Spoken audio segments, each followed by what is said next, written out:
exactly 60 minutes. We can get a lot of great juice from, whatever happens, right? Hi, everyone. Welcome back to our next installment uh, here with Entry Careers. We were doing these a couple of weeks ago, uh, and then we had our first boot camp, which was incredibly successful, led by the miraculous, vivacious Jen over here. So we are excited, looking forward to our next boot camp coming up September 12th, right here. We're going to go to our intro, and we will be right back to have an incredible conversation.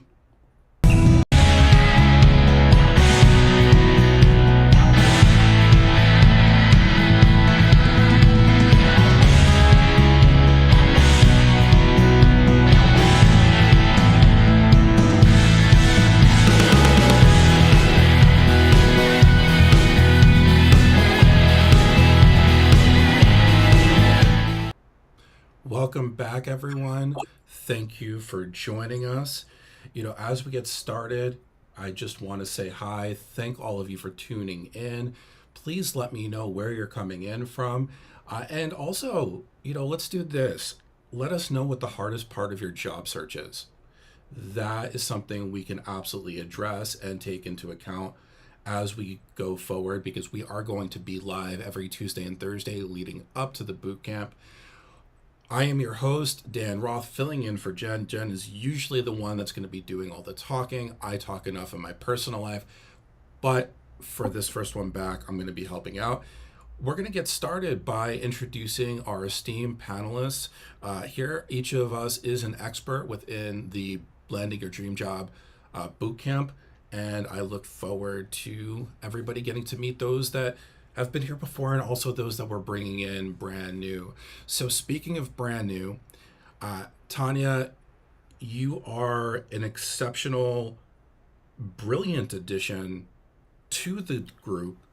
Please tell us about yourself and your UVP within the job search. Hi, thank you. I spent about 20 years in marketing and joined the resume writing world in 2020. So I consider myself a marketing writer still, um, and I find myself falling in love with this industry. I also, besides being a resume writer, also am the marketing chair for the NRWA, the National Resume Writers Association. So I have a lot of good things to share about that association and what they have to offer job seekers. So Thank you so much. I'm really excited that you are here, and you're going to contribute so much to the way that we operate, especially when it comes to that content writing perspective that everybody really needs to know about. Uh, you know, Jen's going to be last as we do introductions, because she's the source, the cause, the infrastructure that else is built on. So over to you, Gina. Everybody knows you. We all love you. We don't know how you do everything, but it's we true, guys. appreciate you. So please tell us about yourself. Well, that covers it all. Thank you, Dan. I appreciate that. And Tanya, I'm so excited to have you here on the panel today, and I'm hoping I'll get to meet you in October in Rhode Island. Are you going to be there? I had myself muted. Yes, yes, I'll be there for sure. I'm excited you're going. Yay! I will be there at the National Resume Writing Conference. I'm Gina Riley. I am a career coach. I typically work with leaders and executives who are experiencing a career transition or planning one. And I work with people on a model I call Career Velocity. It's a 9-step program helping people go all the way from creating a unique value proposition to interview prep, the marketing development behind the resume, the LinkedIn profile, job search strategy, and also a thought leadership plan. So I kind of do it soup to nuts, and I'm super excited to be affiliated with this entire panel and all the people who are putting together the boot camp. And I will turn it back to you, Dan. Now, what Gina doesn't say is during the first boot camp, she was very responsible for a lot of the back end work, working nonstop to ensure everything ran without a hitch, really serving as somewhat of a number two for Jen. So, from those of us that watched what you did, we appreciate you. Oh, thank you. Before we move over to Jen, my name is Dan Roth, here hosting for the first and potentially last time on the plot for this particular series. I'm a former FANG recruiter, job search expert. My focus is really in the disability and inclusion space, looking to really help people understand what their value is while ensuring that they're able to advocate for themselves in any capacity. I use my own neurodiversity as my greatest strength to look ahead and look at those angles that other people may not see. So that's a little bit about me. And with no further ado, I turn it over to the person that we all know and love, that seemingly, for everybody that says there's only 24 hours in the day, Jen challenges that. So, Jen, over to you. It's the time travel thing. It makes things, just so much easier. You can just, go back and forth. But in all seriousness, that was such a lovely opening, Dan. Thank you, and for pulling all of this together. I sincerely appreciate it. So, I'm not a miracle worker. I just, if I define myself by anything, it's by really just grit and determination. And if I don't know, I figure it out.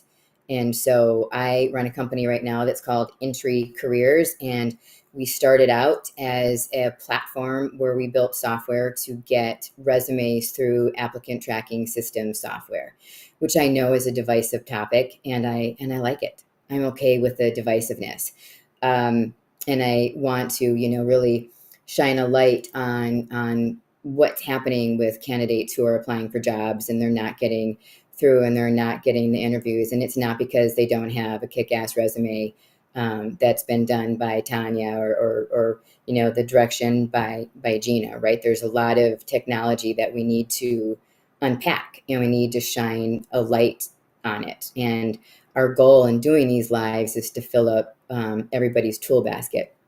But if I may just continue just a little bit on what Entry does, right? So we built a software, reverse engineered. I lost count at how many applicant tracking system software. And, we found more than 127 reasons about why resumes don't get through the software. Just one thing, right? That you have to be mindful of. But there are also inherent software legacy issues that prohibit resumes from getting through and from being seen. And so that really was the problem that we solved. And as our company has evolved, we've moved into, we did our first boot camp, and that came from and was literally born out of people reaching out and asking for help and wanting to do things as effectively as then efficiently as they can. And so I shared the idea with Gina and I was like, hey, I've got this idea. What do you think? And she was incredibly encouraging. And then I really leveraged my network and pulled on people and asked them to be part of it who I thought were incredibly talented. And the result was that we've created this boot camp. It was wildly successful. It exceeded, I think, all the attendees' expectations and frankly our own. And where do you go when you've been looking for a job? Maybe it's been 6 months, maybe it's been 3 months, maybe it's longer than that. I've talked to people in the last several days that have been looking for 2 years that are exceptionally talented, that they know what they're doing, and they can't get seen.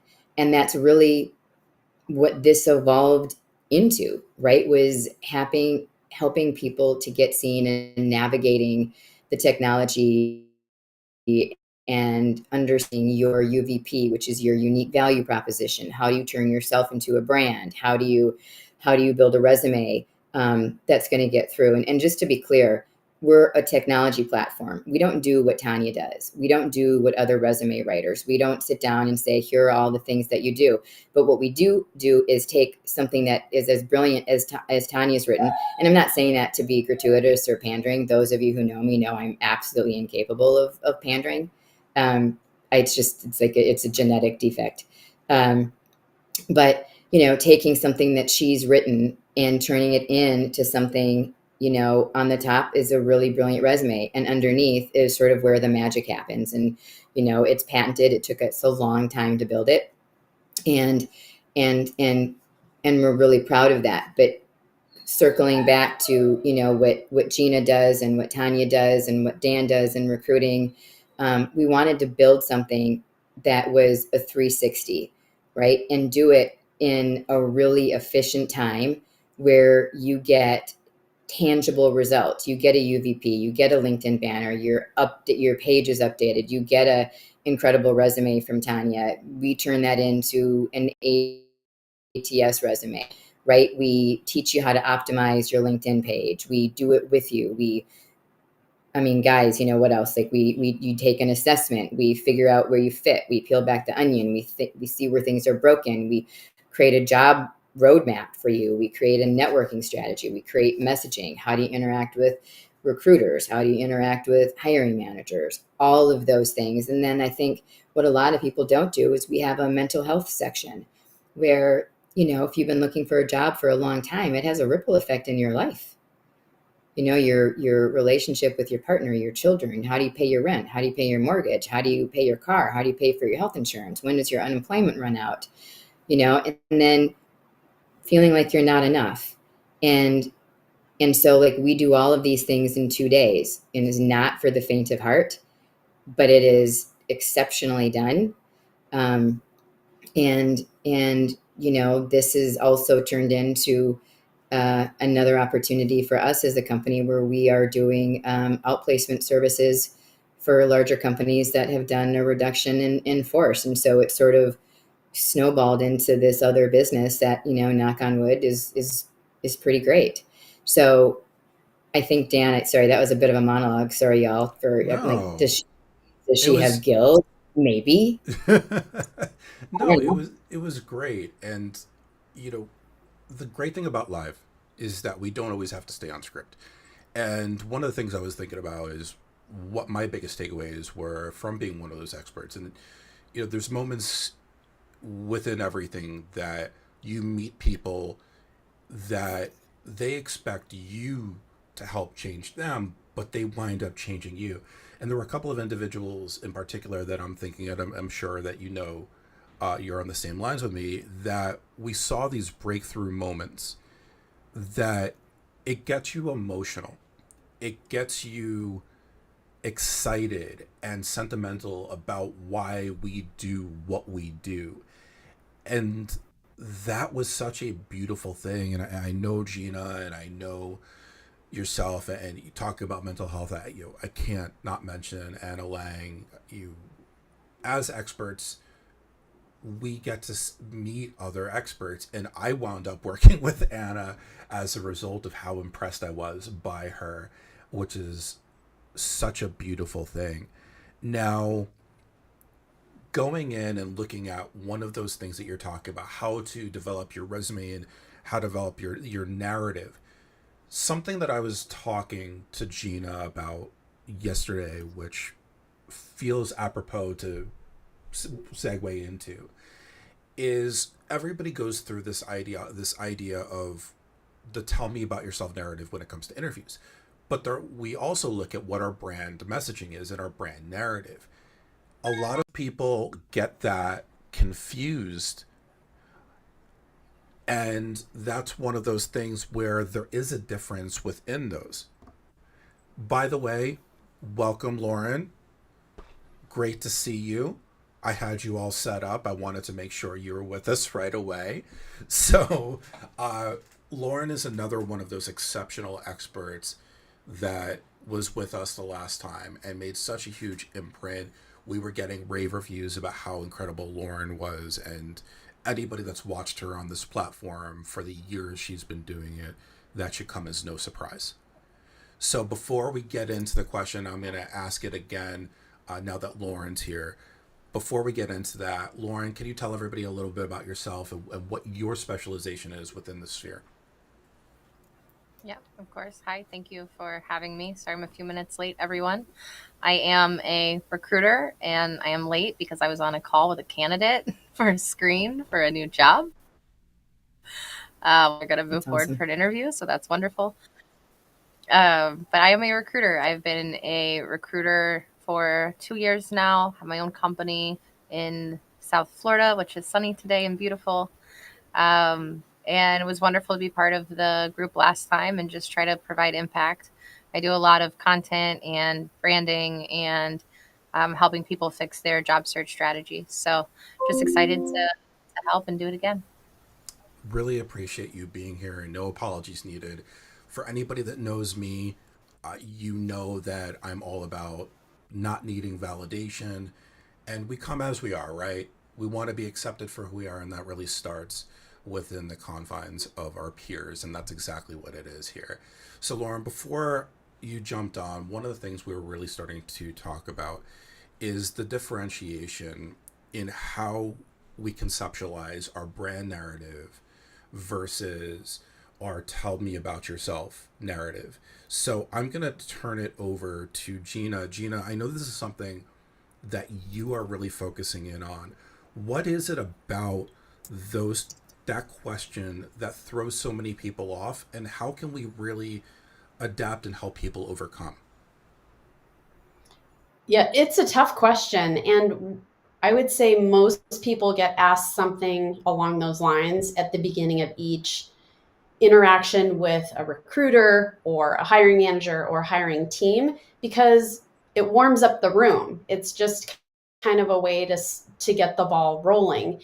And it's a difficult question because a lot of times people are thinking, where do I start? Do I start with, all the way back to where I grew up and where I was born? Or do I go right for a couple of key results and miss out on all the stuff in between and kind of go right to the conclusion? And so when Jen and I were first discussing the development of this boot camp and the resume being an important part of the entire process, what we discussed was backing into, well, what informs your resume? What informs the content on your LinkedIn profile? What informs what you're going to say in interviews? And it starts with, who are you in the first place? And so what we've done with this boot camp is our very first session helps people get their brains and what they're going to say around what they do in this world. So it plays to, what are your top strengths?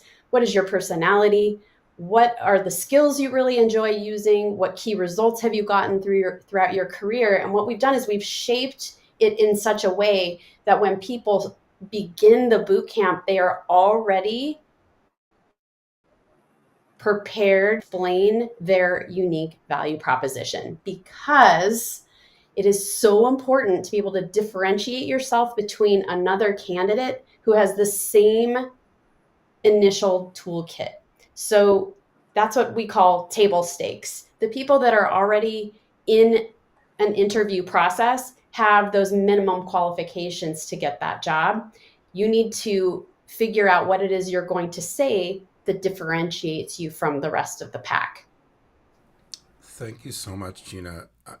Tanya, you come from such a unique background where you do have a history with writing and making impact through text. What do you find to be the biggest challenge in reference to what Gina was just talking about? I was just thinking about that when she was speaking about my experience in marketing. My old boss would always say, it's all about the offer. So you can have a great product and you're getting the results. It's the offer. The offer sucks is what he would say. And it's about retooling your messaging to speak to the audience that's one that you want to sell to. So give them an offer they can't refuse. And so you can have all the experience and you know, just like what she said, and have a great track record, all the achievements, but you're not getting results. It's about retargeting and branding yourself in a way that that speaks to your unique value proposition. And that what we do is we do a branding sheet and really kind of get to know our clients that way, because this needs to be consistent across all forms of communication, including your LinkedIn, resume, cover letter, all these things. So your branding, your career branding is really important when it comes to that question. But what differentiates you from all the other people you're interviewing with? So I appreciate your perspective, and thank you for that. By the way, I'm not gonna go to Lauren just because Jen did her inner monologue earlier. I just Lauren, you are in a unique position. You've been on this platform for a number of years, and you've been showcasing others for a number of years on your shows. I think at one point you had 3 weekly shows. Did I have that right? Okay, I did my research. Uh, what is the biggest thing that you notice? Because you really have a history of watching individuals that are on the surge and are trying their best to communicate it. What patterns do you see?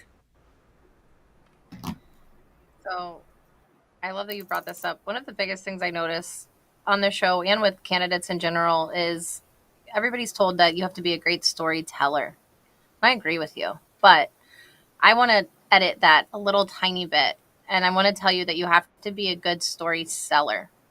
And one of the best parts about selling is knowing when to be quiet. That was one of the first things I was taught in my sales career, is knowing when to stop talking. And that's something that I see a lot with candidates. And candidates, you rightfully so, we are telling you, tell your story, but not too much, right? So it's learning that art of that balance of, what do I say? When do I stop talking, right? When is it enough? When have I answered the question? So story selling, not storytelling, is something that I've been working on with a lot of candidates lately. And it's not just getting the interview, it's getting through all of the interviews. You need to keep practicing the whole time. So that's what I'm seeing. People need to invest in that. Sorry, just like everybody else, my mute button sometimes gets sticky. I appreciate that. It's definitely a different perspective, and you're 100% right. And I think the more I've seen, especially since the pandemic, the more it makes sense that you really do have to sell your story, especially with the fierceness of the competition right now. So your words definitely, and I'm looking at the heart reactions, I know your words are echoing throughout the LinkedIn sphere and YouTube sphere, because we are live on YouTube as well. Jenna, I am going to go back to you because, well, I have to. You're my boss. But no, I'm just kidding. Not really. Did you tell that I was just like, I have something to say? I just, No, it's not my turn yet. I knew. I was trying to give you ammo. So I'm going to turn it over to you. So first of all, like, y'all really nailed some insightful comments.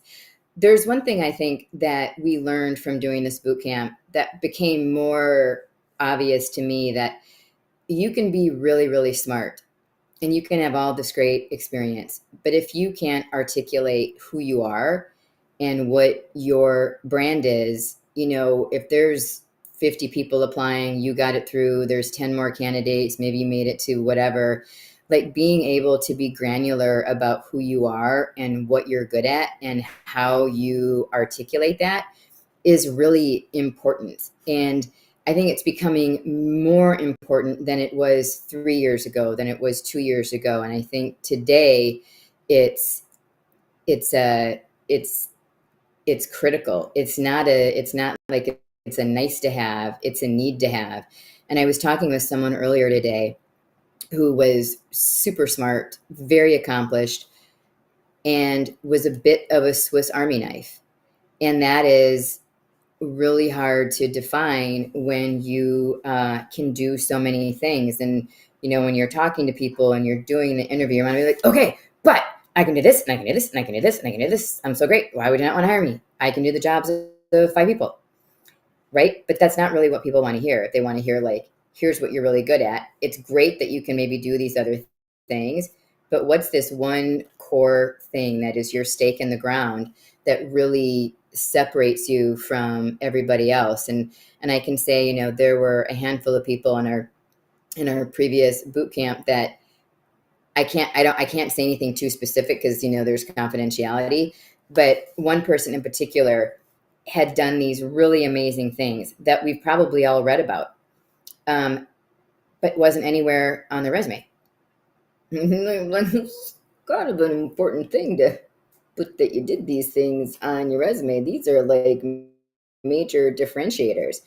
And I think to close out my brief little monologue is that, you know, as individuals, I am great at talking about how awesome Gina is, and Tanya and Lauren and Dan.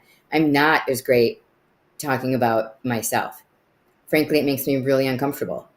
And I think we have to work through that level of uncomfortability to drill down to the nuggets and the sound bites when you're in an interview. You know, Lauren, you know, I'm talking with you and you could be like, Jen, that's great, but narrow the scope, doll. Like, that's too much.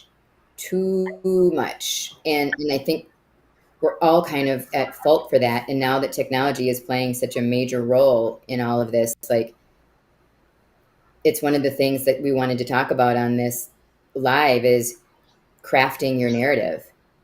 You know, how do you take it from this massive funnel and then drill it down? Yeah, you know, you talk about the Swiss Army knife, and we've talked about this, and I'm happy to admit it, that you talk to me about narrowing down for myself, because at a certain point in somebody's job search, they get so overwhelmed and so flooded, especially when they're not getting positive reaction, when they're not having success within the interview process, that they start really jumping all over the place and thinking being a Swiss Army knife is going to give them greater access to their end goal than actually narrowing down. And that gets very muddled when the reality is most recruiters are looking for that specialization. So that is something that we have to really consider. And the other component of that is your brand messaging consistent, or your brand messaging, your job seeker messaging, is that consistent from comments to posts to videos? And then the other aspect is sometimes we get so overloaded in our brain that we don't see what's right in front of us. We had one particular person in the cohort that was focused on one area, and there was something right next to it that they hadn't considered because they weren't thinking about it that way. But then when we brought it up, it was one of those aha moments. And so sometimes that narrowing down and that functionality can bring a lot of really incredible clarity. So, Tanya, in terms of that brand messaging, what is your take on it? How do you work with your clients in finding what their unique value proposition is and how to showcase that? It starts with the consultation in the very beginning, but we have a process that covers all of the different aspects of creating this this branding. I want to say statement, and that starts with their worksheets that we have that they fill out. But it's answering the right questions to get to the core of what differentiates them, which is what sets them apart, what their achievements. And we talk about achievements as well, and we have an achievement worksheet as well, which it's very important. But it's sort of trying to get to understand your passion a little bit, so you understand that what you're looking for. Say a job post, you want to find the right fit. It's kind of like dating. So you want to make sure that you know what you want first, in a way. So that way you're not wasting your time and wasting their time as well, because it's not a good fit. So it is understanding yourself, and we kind of work through that with a branding worksheet to understand not only what they think they want, but what they really want, and if what they're going after is a good fit for them, or if they're kind of not aiming in the right direction. So Does it make sense? And it does. And I have to Absolutely. imagine that's a lot of heart work. Yes. So just to be Especially clear, people in transition. Yeah. and just to be clear, everybody, with my Jersey accent, I said heart, Heart, not hard. And I do have to acknowledge one of our new experts that is not here with us today, Claire Davis. For those that don't know Claire and I go back 6 years, and she was one of the first people that I was introduced to when I joined this platform. And one of the first things she said was to create a brag book of everything that you've done right and everything that you take pride in, and put it in a binder, not only to show to show companies, but also to show yourself when you're wondering, well, what can I talk about during these interviews? Gina, I want to turn this back over to you because it was your idea. Um, Sorry, I have to tease Gina. Um, so where do job seekers go from here? Well, I had a couple things come up for me. I was taking notes while the other folks were talking, that I'd like to throw into the mix. One is, and I think it's something that Jen said that triggered this. It's really hard to read the label when you are inside of the jar, and that goes back to what Jen, what you were saying. It's hard to brag about yourself. It's hard to say those things about yourself. And sometimes the outside perspective and having other people read your label for you and reflect it back helps you integrate it into what you want to say about yourself. So that is one thing that I would say. And you don't have to pay for help. You can get mentors, advisors, sponsors to, and go gather information for yourself, or create a personal board of directors to give you feedback. The other thing that I would say about this process, and I think that Tanya kind of triggered this idea for me, is actually, Lauren, you were talking about talk a little less, right? Talk a little less. Know when to stop. And what I wrote down was lead with curiosity. If you're answering questions and then you pause and you say, is that the direction that you were hoping for when you're in the middle of the interview? And they stop and say, actually, what I really needed to know was this other thing that you didn't cover. Then you're leaving space for a real conversation so that you are talking about the right things. A lot of times candidates get really nervous and they start talking and they talk too long and they're not answering the question that the hiring team really is trying to get after. So if you lead with curiosity and you really are trying to understand, what do you need to know from me to help you realize that I have the qualifications to do this job? That's what we're trying to do, is meet in the middle, understand qualifications and fit for that job, to get that job offer. And then the last thing that I wrote down that was triggered by the panel is to consistently showcase your brand. And I think, Dan, you triggered this for me, to consistently showcase your brand. Think about what your thought leadership plan is. Think about the things that you want to put into your ecosystem that you want to be most known for. And it doesn't have to be only one thing. For example, although I'm a career transition coach, I know plenty about recruiting because I'm affiliated with an executive search firm and I've led searches. So I can talk about recruiting. I can talk about many moving parts of a career transition. It doesn't have to be one singular thing. But you have to realize that as you put things out, for example, on LinkedIn, it is a breadcrumb trail that other people can go and look and see what you say. And so you have to go and decide, is that what I want the future employer to see from me? And your comments are meaningful as well. We can go back and see what other kinds of comments that people have put on other folks' posts, whether it's positive, it's helpful, for example. There's some people that make comments that are very biting and they're mean. And so you have to think about, if someone lands on there and they see those kinds of comments, what does it say about you? I just want to say that people have gotten fired from their jobs for comments that they've made on LinkedIn. So, just be 100%. mindful. It's, Yeah. it's a bad thing, right? And it's you're there because you're networking and you're trying to find a job. It's not Twitter, right? Or not, I guess not Twitter, X. So, I mean, I think that those are things to be, super mindful of.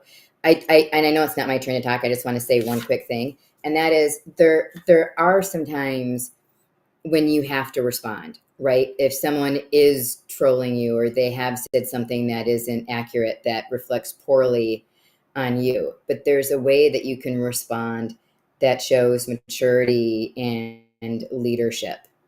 And so while I don't think you want to, get in a mud fight, there are some of those things where you have to have that kind of defining moment where you can gracefully leave the conversation. And this is just my opinion. I don't speak for the group, I don't think. So those are my two thoughts. Lauren, I wanted to go over to you to see uh, what your thoughts were on this. I mean, you legit just came from talking with the client that's going to be submitted for a position. How do you feel about this brand narrative? Like, how close should somebody's, let's say, the way that they write in their cover letter be to the way that they write on social or in the context of business communication? Yeah, I just had a conversation with this on a podcast recently. I think it's interesting. I think that your resume still matters just as much. Your social media matters as well, right? We've all been warned our whole life, be careful what you put on social media. At least I know my generation was, right? Like, so I don't necessarily think that it's one is more important than the other. I think at this point and where we're at, even though I know there's some laws around what companies can look at on your social media, y'all, I know that there's what people are going to look regardless. They're just not going to tell you they look. It's just the truth. People are going to check your social media regardless. And I think like what everybody else has said, it's the general tone. I'm a recruiter. I go back, I look at social media, but I will say I have some clients. And then when I say client, I mean a company. When I say candidate, I mean a person I'm submitting for a role. I have some clients, which are companies that I represent. I know that they're not checking social media. They don't care. They're big. They're just trying to get people in roles. They have hundreds of roles they're filling. But I have smaller companies who it really matters, and it's their reputation, and they had funding, and the VCs care. And you have to think about where you're applying and what you're doing and what level you're at. So I think that at this point, candidates need to be super mindful is my advice to everybody. Be very mindful of what you're doing online and how you're presenting yourself. And you got to still be positive. I know it's hard. I know people have been in a job search for over a year. It's tough. It's really taxing, but you have to still stay positive with the things you're putting out online. If every day you're attacking someone, if every day you're talking about woe is me, nobody's going to want to hire you on their team. It's just true. And you make a great point. And, I try to avoid using myself as an example during these things, but I think that there's an important point to be made. Even if you're talking about something that you don't think may be offensive or otherwise, there's still the potential for perception. So those that are watching this that are tuning in because you're connected to me know that I speak about humanity work, equity, inclusion, so on and so forth. That is something that is very stigmatizing within many communities. And there are times where you have to make a decision on, is it more important to me to show up in a way that's going to be comfortable for companies looking to hire me? Or do I feel it's more important to present myself in a certain way? And that is a very real risk that you take when you make those decisions, especially as you enter that executive sphere. So if you have ever watched me, like, take it from me, these things matter, and things that you say, no matter how noble the cause, can come back depending on the comfort level of the organization. Now, we're coming up on about 20 to 30 minutes left. I want to turn it over to Jen. And Jen, I want to ensure that we give the viewers a taste of what they could expect. So one of the big things, I think it was one of the first things we did on the first day of the last boot camp, was the UVP, was the brand narrative. Can you talk a little bit about what people that sign up can expect when it comes to their branding and mission statements, and how that can play a role within the boot camp?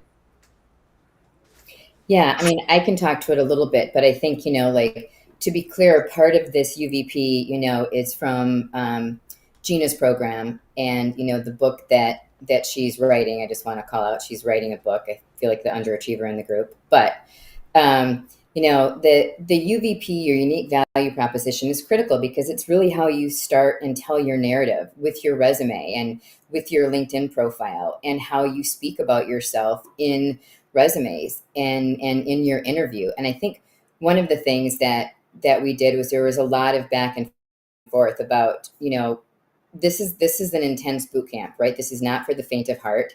There's pre-work that goes into it, but you come out with like a briefcase full of everything you need to be successful in your job search. It's enormous. The coaches put in a huge amount of work, as do the people who are signing up for it. And it's an intimate group, right? Like, there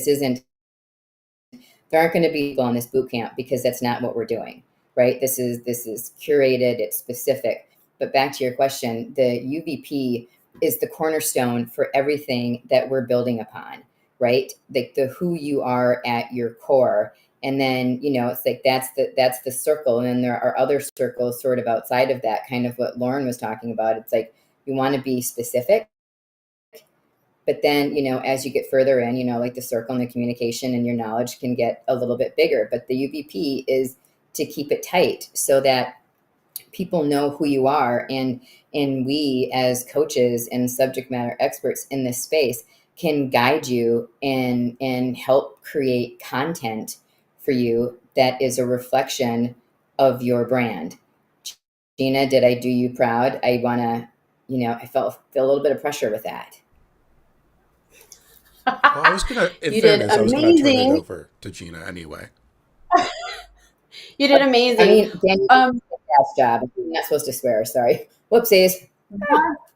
One of the most amazing moments of the boot camp for me was when one of the participants, when introducing themselves, grabbed the pre-work and said, "I'm going to try this out," and went right to her scorecard with her UVP and introduced herself after doing all of the work about her toolkit, which was amazing. Like, I got goosebumps and tears in my eyes. I was like, it's really working. So starting from that internal place of like what value you bring to your professional life and your personal life too, because we are a person in both spheres, it really works magic. Now, what I would say is a UVP is different than a one-line brand statement, and it's different than an elevator pitch. When you're on an elevator, you only get 60 to 90 seconds to make someone interested and curious about what you do and who you are. But answering, "Tell me about yourself," harkens back to the unique value proposition, where you need to explain your career through line. What are you most known for? Throughout your career, do you get tapped on the shoulder to take on that next job? Have you gotten promoted? Have you had a twisty, turny sorts of career where you need to explain some of those things and why, the why behind it? So there is a lot of work that you need to put into your UVP to answer, "Tell me about yourself." There definitely is. And, I'm so glad that you brought that up. And, as Jen said, and this is what I was trying to allude to in the beginning, Gina has taken such a leadership role within this entire boot camp. So if you are looking for someone that can really speak to it, if you're out there and your central dilemma is your brand statement, know that you're going to have people that have your back. I've watched the work that Lauren's done. I'm excited to watch the work that Tanya's done. I know Jen is family to me. So, if we start going on that tangent, we'll be here for another couple of hours. But that brings me to something that I really want to discuss. And, I hope this is okay, Jen, because when we talk about the narrative, everything comes down to your why. And each of us has a different why that influences our narrative. And each expert at the boot camp has a reason that they're doing and reason that they love what they're doing. If everybody is comfortable with it, I'd love to go around the panel and talk about what your why is, and then your favorite part about working with candidates. So, two questions. I'm going to start in reverse order, so I want to start with Jen this time. So my why of why I do what I do and why I love to work with candidates is, I've been there, and I feel like the being ghosted. I mean, it's why I started Entry, right? Everyone was like, "Oh, it's the recruiters," or "Oh, it's the hiring managers," and that's not accurate, right? You have technology system that's broken, specifically in the resume thing. And I think it has this societal ripple effect that people don't really take seriously or understand, and they're not empathetic. It's like, well, you just got to try harder. Well, I mean, sometimes you do have to try harder, but it's also about having a plan and having a strategy and making sure that you know what you're doing. And I think I get really joy when I see people succeed. When you take your knowledge and you wrap it up with other really smart people, like who are on this live, um, and you give the answers to the test, but in a way that people have to do some work to get to the end, because that's really how you get to the authentic version of yourself. And I love that. I love the peeling of the onion, and I love helping people find their joy and getting a job that they want, where they feel seen, and is so important. And that feeling of being invisible, makes me just want to, like, open up my arms or my wings and be like, okay, you guys get behind me. I got this. Right. But really the better thing to do is to teach other people how to fly. Like, I mean, I've had many crash landings, but each time I learn from them. And I think that's what we're trying to do. I hope that answers your question. It does. Before I move over to Lauren, let me make a quick statement. I mentioned to Lauren that her studio is one of the best I've ever seen. It didn't occur to me that she was in a co-working space. So if you are a brand that wants to sponsor Lauren so she could have this set up at home, please reach out to her. And she's got 2 shows every week, I believe.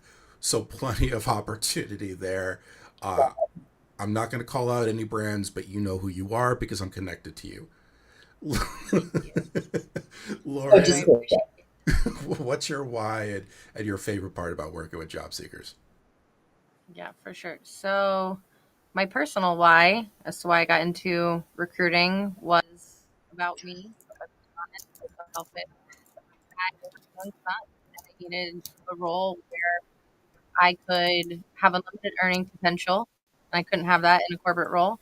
And I needed a role where I could have complete and utter flexibility to do anything I needed to do, whether it be a doctor's appointment, a drop off, volunteering at a school, going to a field trip. I don't care, whatever it is. I needed to not have to call someone and say, I'm not coming in today. I have incredible anxiety. Those were the worst calls ever for me. I hated them.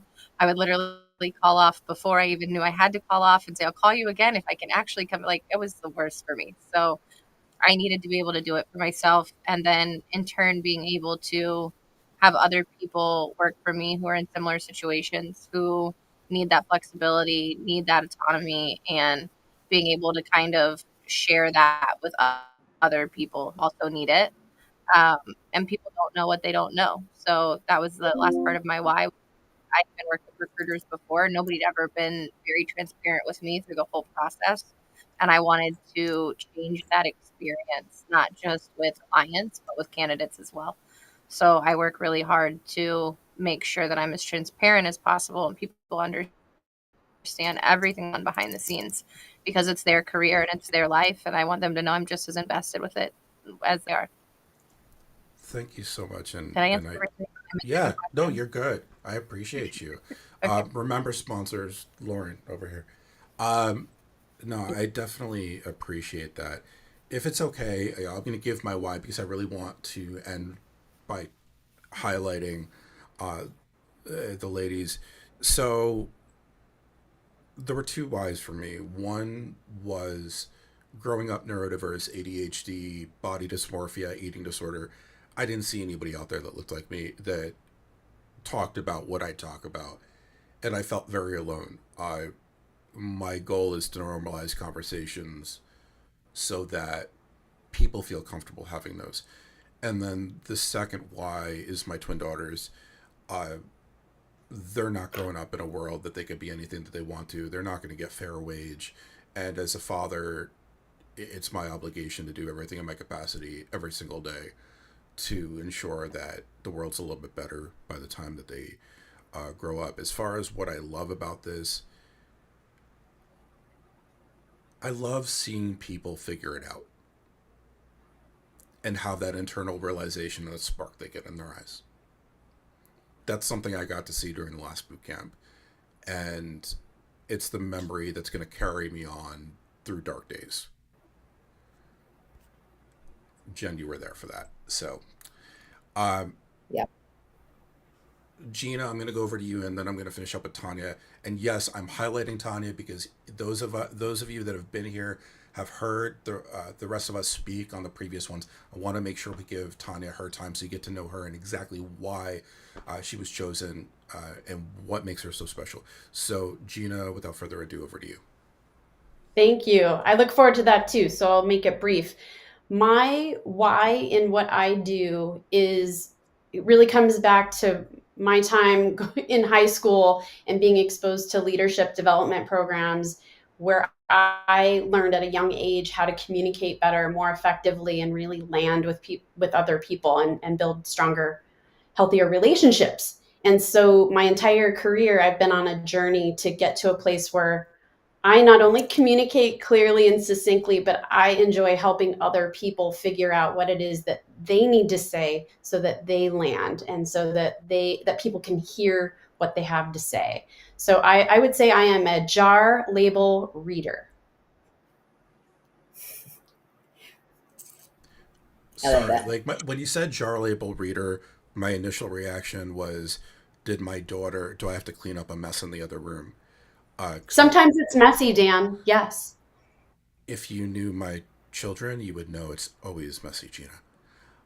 That's what happens with that's what happens with twin daughters and twins in general. Hi, Lindsay, fellow twin parent that is one of the experts here.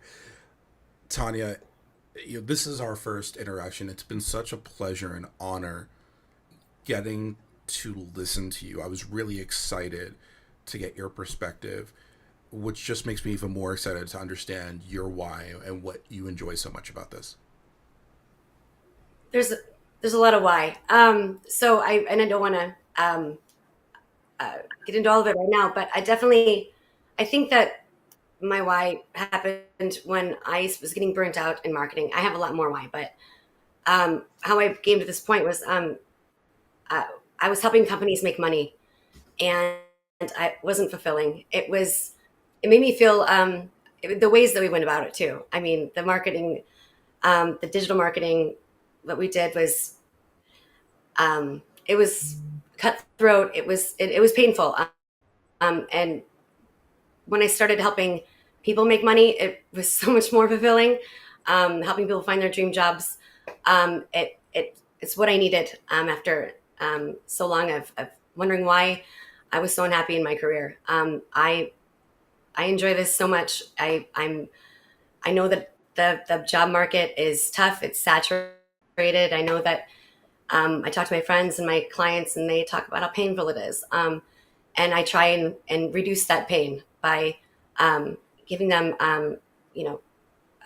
documents and materials they need to, and the confidence and everything they need to navigate the tough situation they're in, and hopefully get to work faster and get the job they want and they deserve. So it feels good.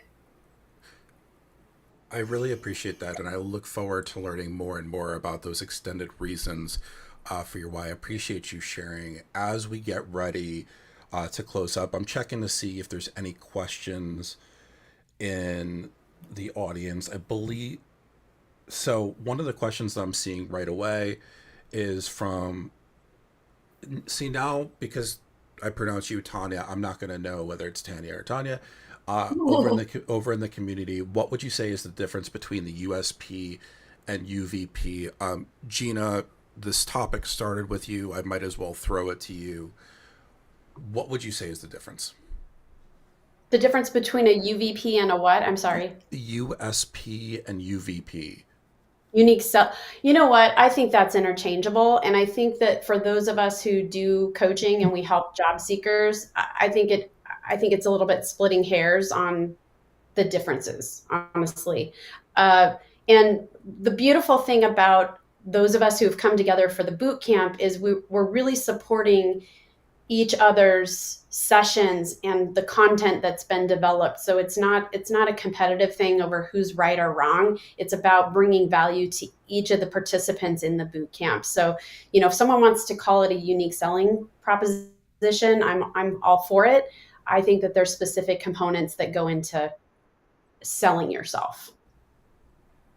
And you bring up a good point, because I do think so many people overcomplicate this. And a lot of that has to do with the chatter that occurs on these streets, right? There's so many different opinions, and it's really hard for job seekers to isolate and figure out those right people that they could listen to and trust for good advice. Well, guess what? Obvious segue. That's why we're here. And that's what this group does. And that's why Jen brought together each individual to provide that clarity, that real direct advice. Some people would say too direct, but Data Cowboy, it is what it is.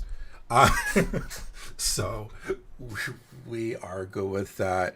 Let's take a look and see if there's any other questions. While I'm doing that, if anybody else wants to speak to USP versus UVP, please go ahead, and then we'll do a little bit of cleanup. But it looks like that's about it. So listen, everyone, the boot camp is September 12th and 13th. If you go over to, well, let me just show you. So you can join us every Tuesday and Thursday at 10 a.m. Pacific time, 1 p.m. Eastern, for live events leading up to the boot camp. Each individual event is going to cover a different topic and have different experts that are participating as experts at the boot camp. Please don't forget to sign up at events.intreecareers.com or by scanning this code that will take you directly through. We would be excited, thrilled, and enthralled to have you there. Jen, over to you.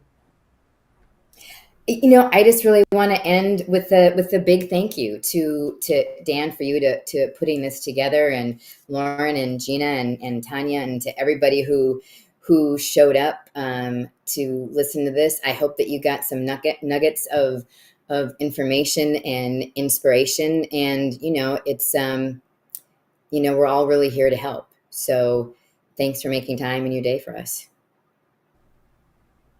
And with that, does anybody have any final words, or are we good to close? I think it's a wrap. Thanks, everybody. Okay. Thank you, everyone. We will see you on Thursday at 10 a.m. Pacific, 1 p.m. Eastern for the next episode. And Jen will be putting out that information shortly. Have a great day, All right. and we will see you then. Everybody. Bye-bye.